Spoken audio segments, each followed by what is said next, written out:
Halo, nama saya Muhammad Ristio, biasa dipanggil Tio. Saya dari Universitas Multimedia Nusantara, angkatan 2024. Di sini saya mau menjawab pertanyaan dari interview. Yang pertama, bisa ceritakan tentang diri Anda. Pertama, nama saya Muhammad Ristio, biasa dipanggil Tio, seperti sudah diperkenalkan tadi. Saya dari kampus Universitas Multimedia Nusantara, dan jurusan saya yaitu Desain Komunikasi Visual. Saya juga punya ketertarikan di bidang desain grafis, terutama dalam motion graphic, videografi, fotografi, visual branding, dan konten digital lainnya. Yang kedua, apa yang melatar belakangi ketertarikan Anda pada bidang desain grafis? Saya tertarik dengan desain grafis karena saya melihat lewat desain, saya bisa menyampaikan pesan lewat visual. Dan saya suka bagaimana elemen seperti warna, layout, tipografi bisa tersusun dengan rapi. Selain itu, proses kreatif dalam desain juga membuat saya tertantang untuk terus belajar dan berkembang, karena setiap proyek punya cara yang berbeda untuk menyelesaikannya.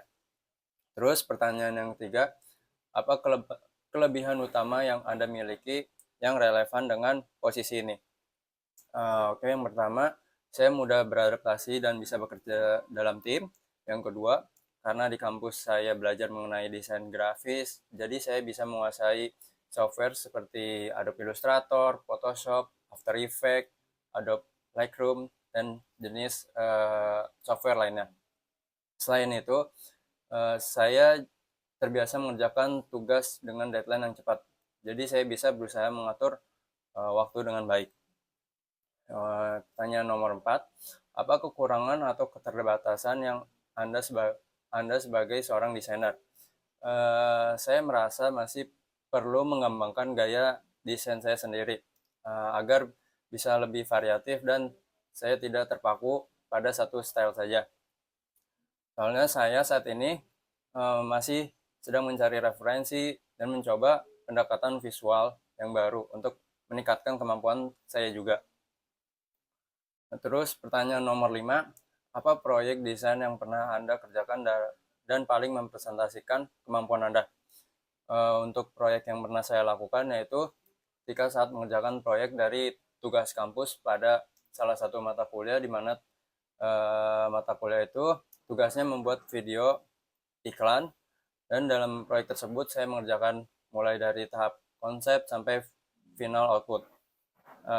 Terus saya membuat storyboard, terus menentukan konsep visual, memilih warna dan tipografi yang sesuai dengan brand, serta mengerjakan animasi menggunakan After Effects. Dalam proyek ini kenapa bisa mempresentasikan kemampuan saya? Karena menurut saya membuat video motion graphic membuat saya agar bisa disampaikan ke bagaimana menyampaikan video tersebut agar sampai ke target audiens dan juga dengan stylenya yang berbeda-beda. Untuk pertanyaan yang nomor 6, bagaimana proses kerja Anda mulai dari menerima brief hingga menghasilkan desain final? Nah, yang pertama, dalam prosesnya saya biasanya memulai dengan memahami brief terlebih dahulu seperti tujuan desain, target audiens, dan pesan yang ingin disampaikan. Setelah itu, saya melakukan riset, mencari referensi visual untuk mendapatkan gambaran konsep yang sesuai. Kemudian, saya membuat beberapa ide awal atau storyboard. Terus, saya mulai masuk ke tahap produksi dengan mengerjakan desain menggunakan software seperti Illustrator, After Effects, atau Photoshop. Terus, pertanyaan selanjutnya, bagaimana Anda menggunakan AI dalam proses kerja sebagai seorang desainer? Biasanya saya menggunakan AI untuk referensi awal ide seperti brainstorming. Terus setelah itu saya gabung atau finalisasi dengan ide saya sendiri.